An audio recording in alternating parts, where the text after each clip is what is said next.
Hey guys, what's up? It's Eric with Advanced Level Automotive. Welcome back to the channel.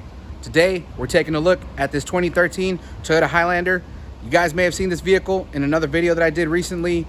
We took care of the tire blowout, but while we have it here, they wanted me to take a look at something else, something that's been kind of bugging them for quite a while, and that is the front door locks on this vehicle. They haven't been working in quite some time, so they wanted me to take a look at it while we still had the vehicle here. But just so you guys understand, this problem has been there before, the tire blowout, so that really has nothing to do with it. Anyways, you guys already know how we do it. Let's get started. So I wanted to start off by showing you guys the symptoms, what's going on here. So we have the key fob.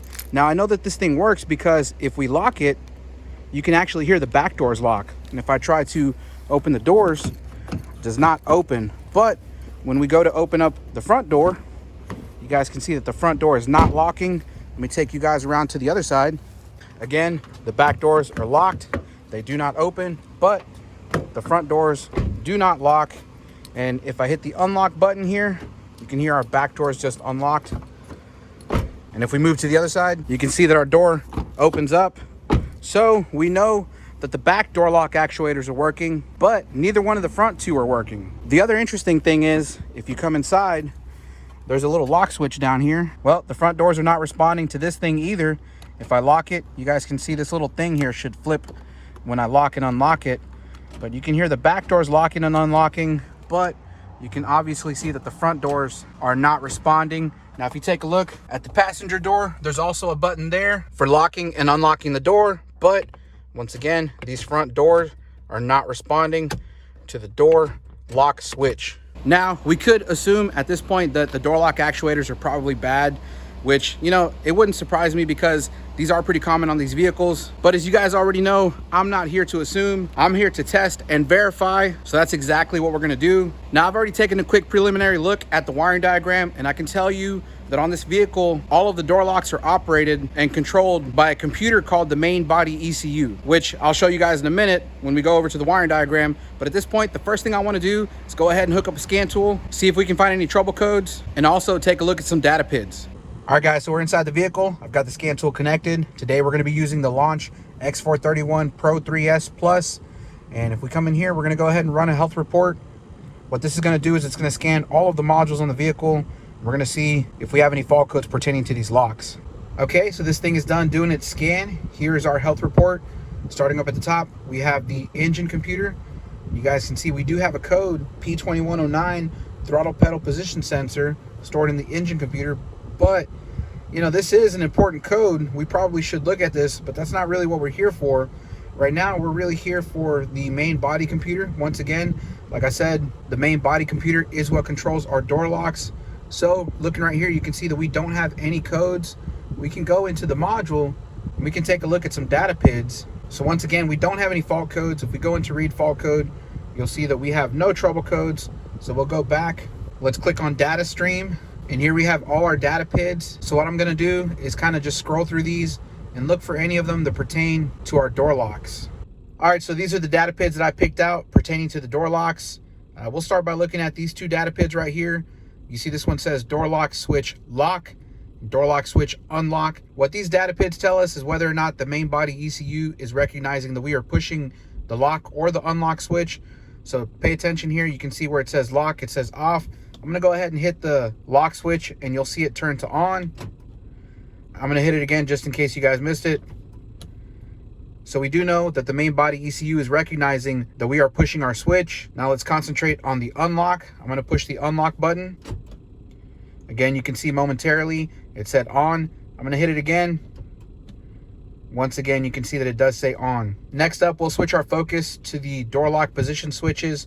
So on this particular vehicle, each door lock actuator has its own position switch that tells the main body ECU whether it's in the lock position or whether it's in the unlock position. So starting up here at the top, you can see the driver's side door lock position switch. And if you look right here, we have the passenger side door lock position switch. Right here, we have the rear left. And right here, we have the rear right. So if you notice that these are all in the on position, that means that all of the doors are unlocked. But pay attention to what happens whenever I hit the lock switch to lock all of the doors. You can see that our two rear doors now say off because they are in the locked position. But take a look at our front doors. We have the passenger side front door, still says on, and the driver's side front door still says on. So this tells us that the main body ECU is trying to unlock these doors, and it's also telling us that it's recognizing that the two front doors are not locking. So the next thing we need to do is move over to the wiring diagram and figure out what our next step should be. All right, guys, so here we have the wiring diagram for the power door locks. Again, like I said, these are computer controlled. Really doesn't make it any more difficult to diagnose. In fact, it may make it a little bit easier, in my opinion. But if you guys take a look up here at this big blue rectangle, this is going to be our main body ECU, which is the computer. And if you look right down here, this other rectangular box, this is going to be our front door lock actuator for the driver's side. If you look inside of the actuator, you can see that we do have several components. Right here we have the motor, which is what physically locks and unlocks the door. Over here we have our detection switch, which is how the computer knows what position the door is, whether it's locked or unlocked. And then because this is the driver's side and there's a keyhole on the driver's side door, there's actually an extra detection switch here, which is used to detect whether you're turning the key to the lock or the unlock position when you physically stick the key into the keyhole in the door handle. Again, like I said, this is something you're only going to find on the front driver's side door lock actuator. You will not find this on any of the other door lock actuators, which are on the next page. So here on the second page, you can see the rest of our door lock actuators. Right over here, we have the front right-hand side. Over here, we have the rear left-hand side. And over here, we have the rear right-hand side. Again, taking a look at these door lock actuators, you can see that we only have two components. We have our detection switch, and then we have our motor. Again, the same thing over here, motor, detection switch, motor, and a detection switch. Now, because our problem is that our front doors won't lock or unlock, we're going to be focusing mainly on these motors. So if you pay close attention, you'll notice that each of these motors have two wires attached to them. This is going to be how we're going to control this door lock motor. Again, this is essentially just a DC direct current motor. And if you want to make it turn in one direction, you're going to provide a power on one side and give it a ground on the other side. Vice versa, if you want to make it go in the reverse direction, you're just going to flip the polarity of it, give it a power on one side, and give it a ground on the other side. That's essentially how this main body ECU is going to lock and unlock these doors. If you pay attention, you'll notice that both of these wires all go back to the main body ECU. Except, of course, for one of the wires on the front driver's side, but we'll get to that in a minute.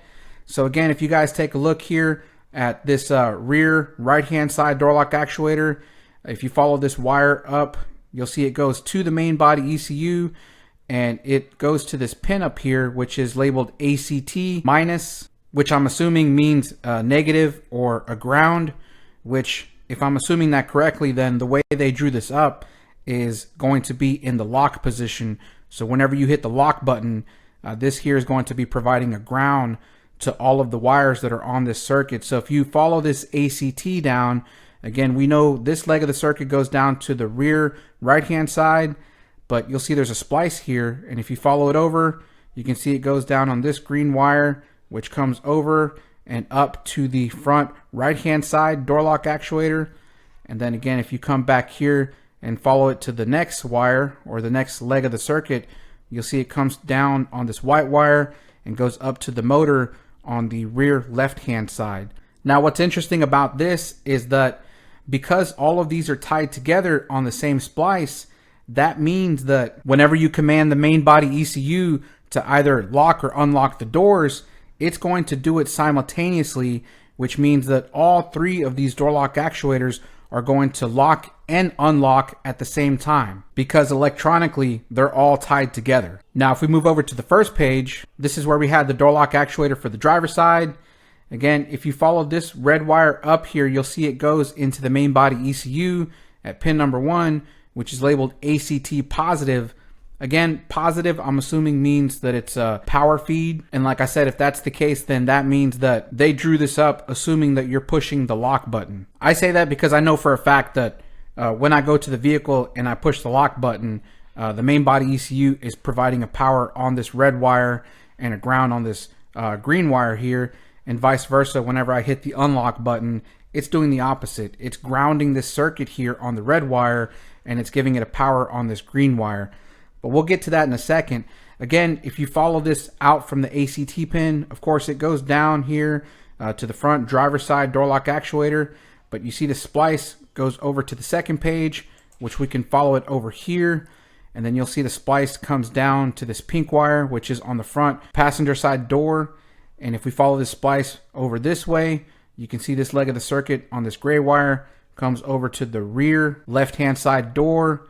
And again, if we follow the splice back over this way, you can see it comes down and goes directly to the rear right-hand side door lock actuator. So again, like I said, up here where it's labeled ACT negative, that does not mean that this is only going to be a negative or a ground. This is going to be switching from positive to negative depending on what polarity it's going to use in order to lock or unlock the doors. Now going back to the first page, I did mention something that was interesting about the driver's side front door lock actuator, and that is if you follow this light green wire, it comes back over here and it goes up to the main body ECU where it's labeled ACTD.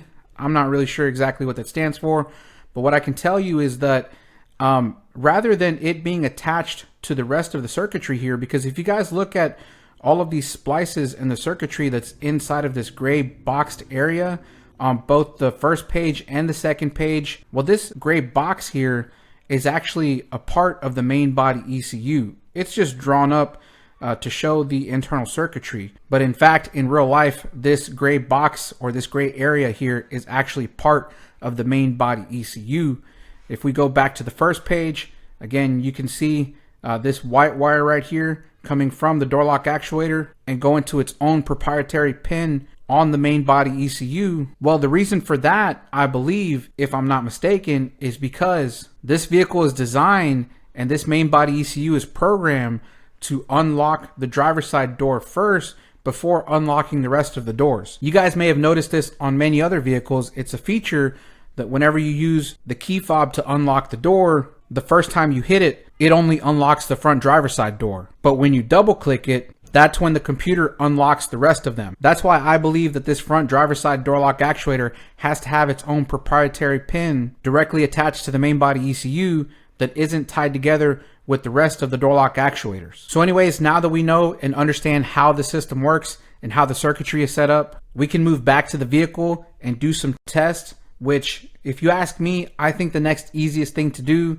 is to just go ahead and pull the door panels off and check for power and ground directly at the door lock actuators. Checking our circuitry here directly at the door lock actuator will help us eliminate whether or not we have a problem in the wiring or a problem with the main body ECU or anywhere else leading up to that point. If we find that when we go directly to the connector at the door lock actuator that we don't have a power or we don't have a ground, then we can backtrace from there. But if we find that we do have a good power and a good ground, then we know the only possibility here is that our door lock actuators need to be replaced. Which, like I said, wouldn't surprise me because it's something that's very common on these vehicles. But once again, we're not here to guess, we're here to test. So let's move back over to the vehicle and see what we got.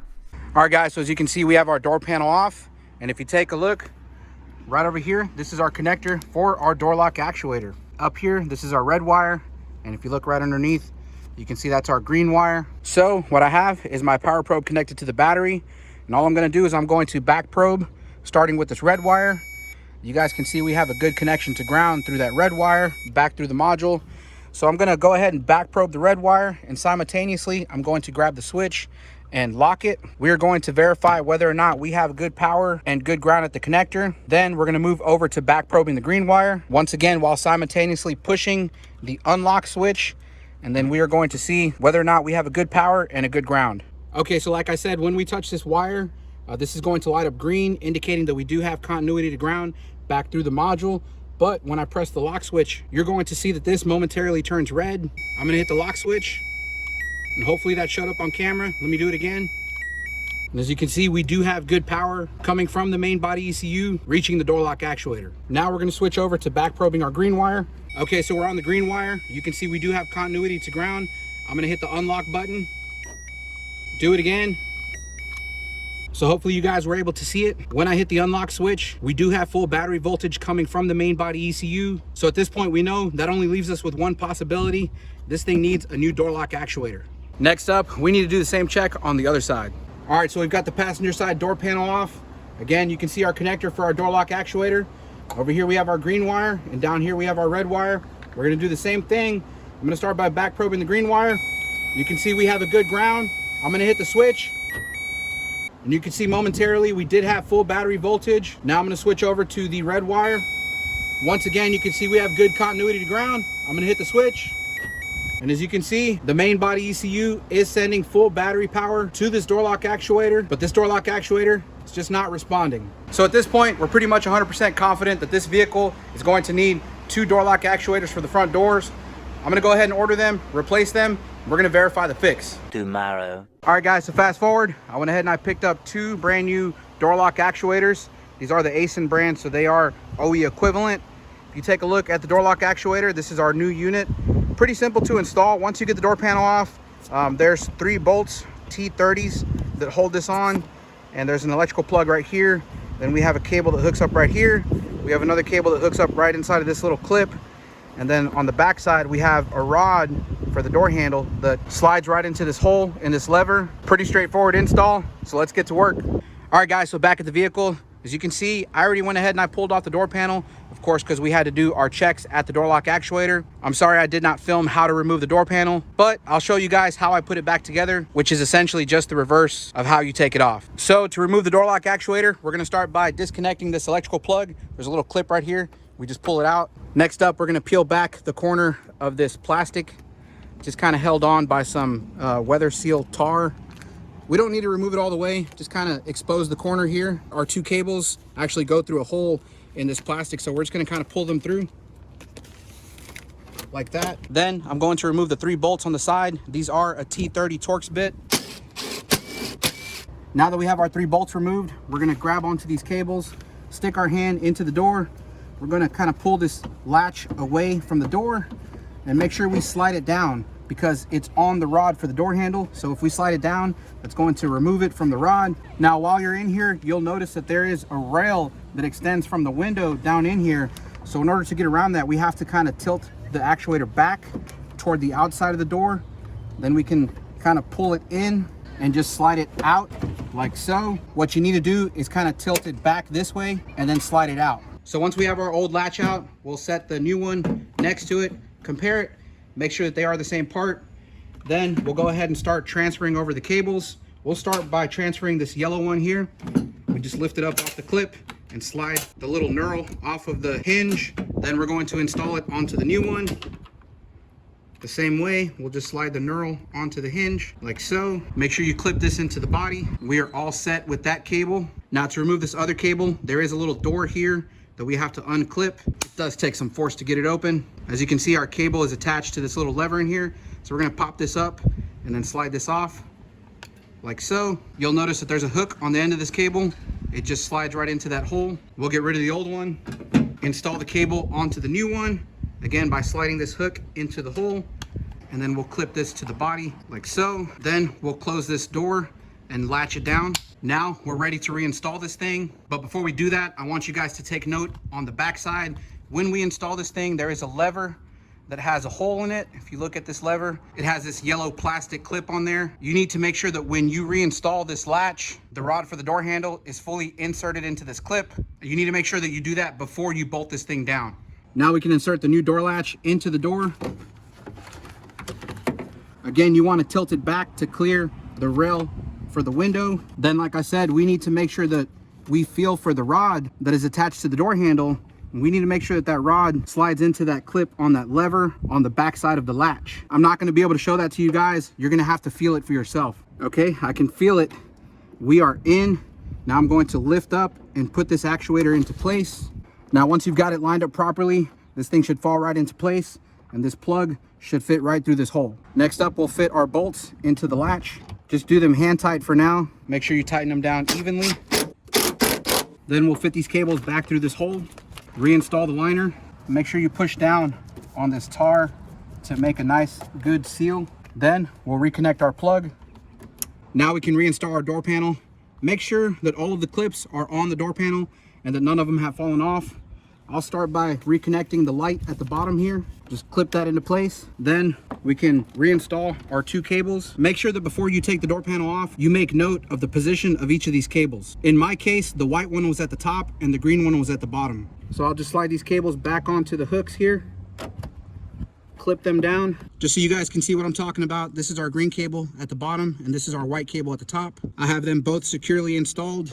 Then make sure you pop these into the little tabs in the door panel. Now we can position our door panel into place while simultaneously taking this hand and reaching in and pulling out this wiring harness for the window switch. Now once you have this door panel aligned, make sure that all of the clips are up against the holes. And now that we're lined up, we're just gonna hit it into place. Now we can take our window switch slash door lock switch, clip the harness back on, make sure it's fully engaged. Then we'll slide this back into the door panel, clip it down into place. Now we can reinstall our 3 screws. There's 2 of them right here on this handle and 1 right behind this handle. All 3 screws only require a Phillips screwdriver, a very basic tool that everyone should have, and you can pretty much get this thing anywhere. So we'll tighten these things down. Now we can fit our plastic trim back on. Just line it up, pop it into place. The other plastic trim is located right here behind the handle. Just slide it into place, clip it down. There is one final piece of trim that goes here behind the mirror. Now, if you guys had the same problem I had, this little clip actually stayed stuck on here, so I had to take a little screwdriver, pop it off, and reinstall the clip onto this plastic piece. But once we line this thing up, you should be able to just pop it back on. We are good to go. All right, guys, so fast forward. I already went ahead and installed the passenger side door lock actuator. It's pretty much the same as doing the driver's side. So now it's time for the moment of truth. I've got the remote key in my hand. We're going to lock the doors. You guys can hear the doors locked. Now, because this vehicle is equipped with the keyless entry, I'm going to have to kind of put these over to the side, because if I have them on me, when I stick my hand in here, it's actually going to unlock by itself. So we're going to pull on this door handle. You guys can see the door is locked. Now we'll take our keys. I'm going to hit the unlock button. I did hear the doors unlock. So let's see if this door opens. And we are back in business, guys. Let me test the other side real quick. Once again, I'm going to lock the doors. I did hear them lock. We're going to set the keys down over here. Then we'll open up the door. You guys can see the door is locked. So let's try to unlock it. I'm going to hit the unlock button. I did hear the door unlock. Let's see if this thing opens. And there we have it, guys. Door locks are working. One other feature that we could check while we're at it is the keyless entry. If you guys recall, I did mention that you don't actually have to push the unlock button on this key fob to open the door. As long as you have this key fob within the vicinity of the door handle, it should detect the key and automatically open it when you stick your hand in the door handle. So I'm going to lock the doors. Hopefully you guys could hear that, but the doors did lock. Now I'm going to stick the keys in my pocket here. Then I'm just going to take my hand and slide it into the door handle. You guys hear that? The door just unlocked. Now we can open the door. So it looks to me like everything is functioning. That's a fix. Anyways, guys, this is the end of the video. Like I always say, thank you for watching. I hope you found it useful. I hope you found it educational, informational. If you did, make sure to give it a thumbs up. If you haven't done so already, make sure you subscribe to the channel, hit that notification bell. I'll see you guys in the next one. Thanks.